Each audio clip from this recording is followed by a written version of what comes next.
Hi everybody, I'm Byron Howard, one of the directors on Zootopia, and today I'm going to teach you how to draw Nick Wilde. Nicholas P. Wilde. Get ready, here we go. So here we go. Okay, so Judy has, I told you, like that kind of gumdrop head, right? Like that. Well, Nick, he's a fox, and foxes are carnivores, and they have to be a little more sleek. So foxes' heads are shaped a little bit more, kind of like a flattened football. So where Judy is this, Nick is more like this. You know, here's Judy, there we go. And Nick is more like this, there we go. Like this kind of thing. Ah, see? Like sneakier already. He's more streamlined, he's got a lower forehead, that sort of thing. So, if we do a big Nick, here we go. So we're gonna do the same thing. So do this nice, big, simple shape. This is kind of this sort of flattened football, a little more on the bottom than the top, there you go. And once you have that, then I usually go with Nick to the eyes. And we got a lot of this from Jason Bateman, because Jason does these little looks where he looks so sneaky, but he's so nice. He's a very nice man, but he can be very sneaky.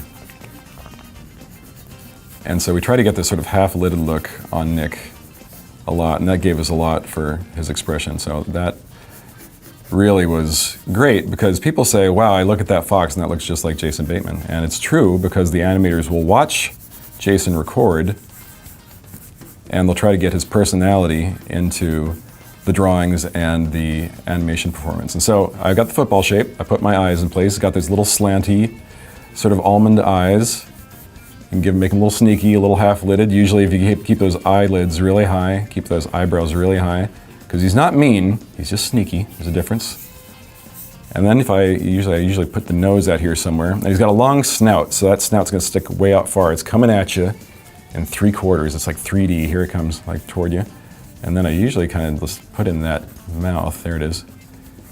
And a lot of what I do on this mouth is from Chuck Jones. Do you all know who Chuck Jones is? Chuck Jones, one of my heroes, did these amazing cartoons growing up with Wile E. Coyote and the Roadrunner. So we looked at lots of different foxes and lots of different designs for these foxes, and we looked at Robin Hood and many cartoon designs from all around the world. And as we go, you can sort of build Nick's expression, and you can put his ears coming off the back of his head. He's kind of sleek, so think of Nick like a sports car. He's like a sleek sports car. And every time you find a line, you can kind of bring it off of another line that you've already drawn, and that'll make it feel kind of graceful. And you can kind of make that flow down into his body. He kind of has that kind of puffed out chest sometimes. And then you can kind of drop his shoulders off the top like that, maybe cross his arms like that. And again, the looser you are, the better you'll feel. Because it shouldn't be pressure, you should have fun. You should just learn to flow with the drawings, just let it happen, not think about it too much. And he also has a tie down there. Oh, I'm not great at drawing ties. I'll just draw that real quick and say it's art. See, it's rough, it's art.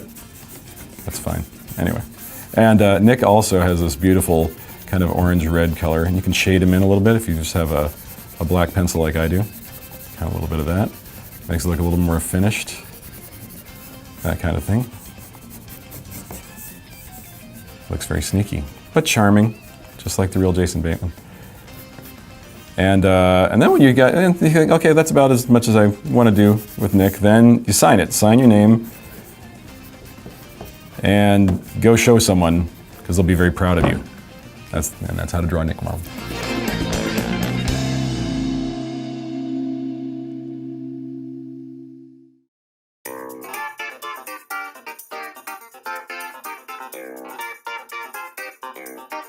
Hi everybody, I'm Byron Howard. I'm one of the directors on Zootopia, and today we're going to learn how to draw Judy Hopps. When I think about Judy, I think she's very optimistic, very bright, very intelligent, very strong-willed, and so she has very bright features. So the first thing I do is I kind of create this kind of gumdrop shape, because I love candy. I love food that is sugary. And so I create this little gumdrop shape. See, it looks a little bit like a gumdrop. Here's a gumdrop, for example. Kind of like that. So Judy has kind of a tall forehead, like this. Kind of wide cheeks, like many rabbits. We looked at many real rabbits to design Judy. And we discovered they all have adorable cheeks, so we knew that had to be part of her. And then once you get this kind of gumdrop shape in place, I usually put the nose in there because the nose is a nice anchor point that tells me which way she's going to look. So Judy's looking down to the right.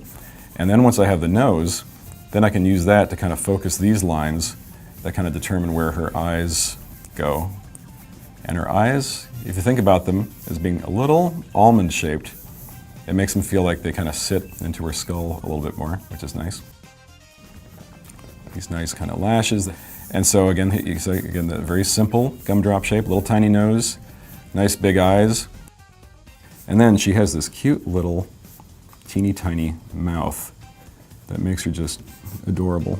And Glenn Keane, the great Glenn Keane, who did Ariel and The Beast, and is a good friend of mine, taught me that to make a drawing of a mouth look really good, you put these little dark corners that kind of makes it feel like it's tucking back and shadowing it. So, and he was right. Glenn was right. He's always right. Anyway.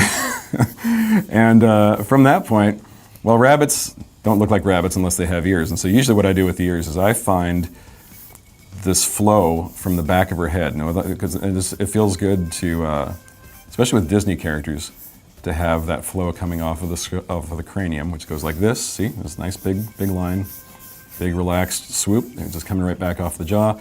And then if you just imagine that other ear being attached back there on the other side of her head, you can kind of knock that in back there. You can do it nice and rough like that. There's no pressure. Drawing is fun.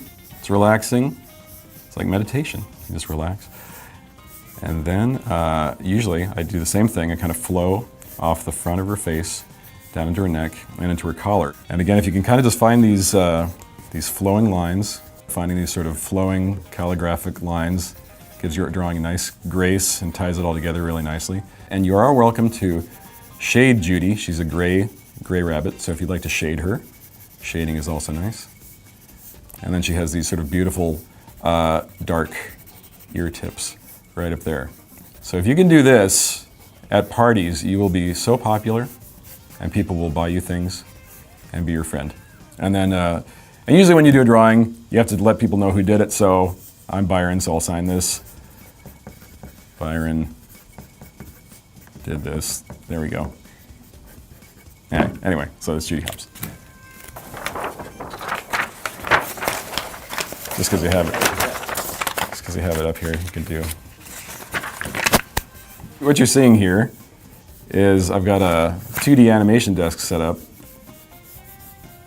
and this is what this is how I learned to animate. This is what the same setup here was the same that they used back in the 30s and the 40s when they were making the 2D films with Wilde across the street, and it's all the same technology. It's just these little peg holes in the bottom of this paper, and it was always great just to sit down and start moving the character's face around.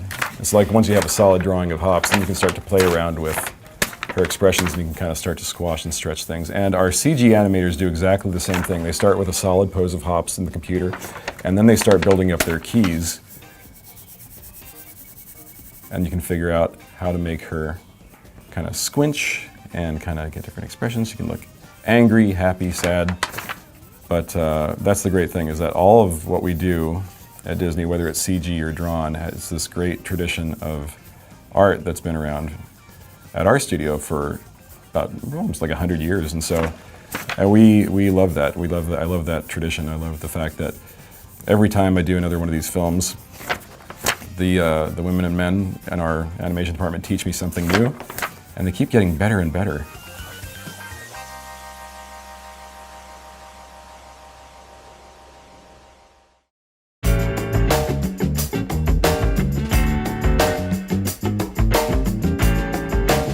My name is Corey Loftus and I'm the art director of characters on Zootopia, and today we're going to be drawing Flash.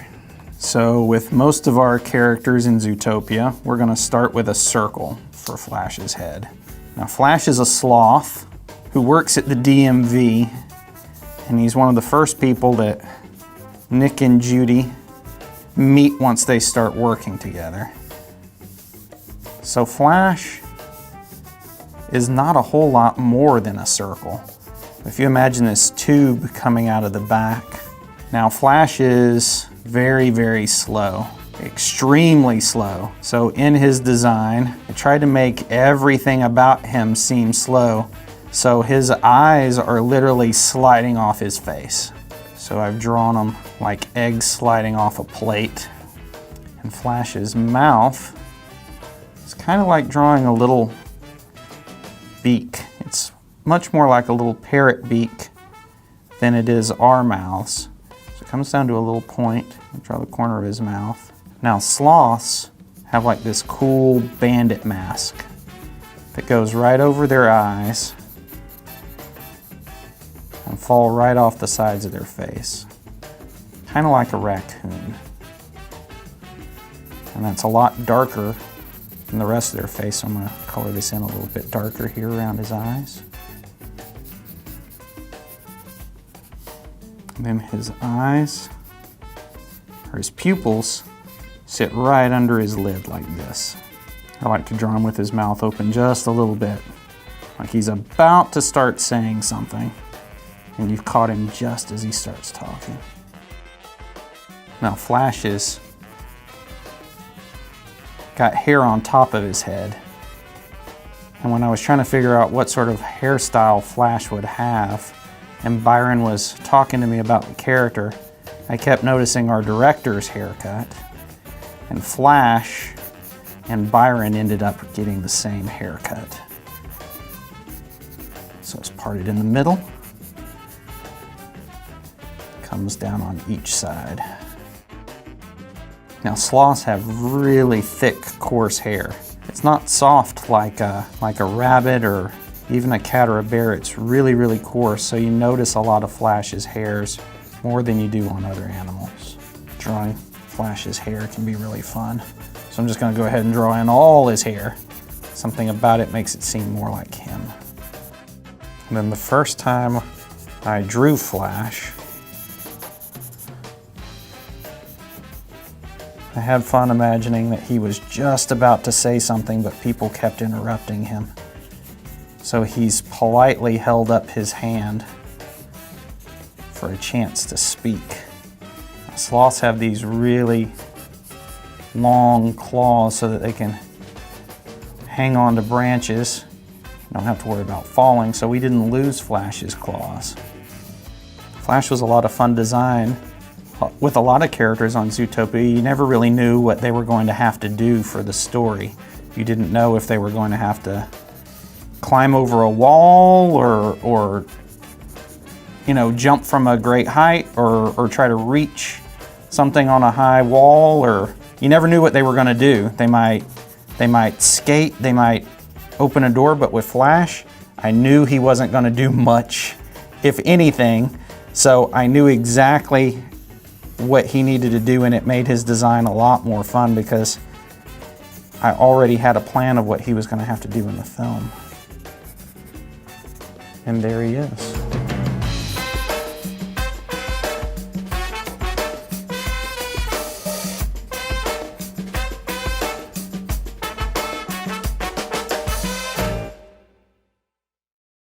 Hi, it's Valerie here with a little bit of love.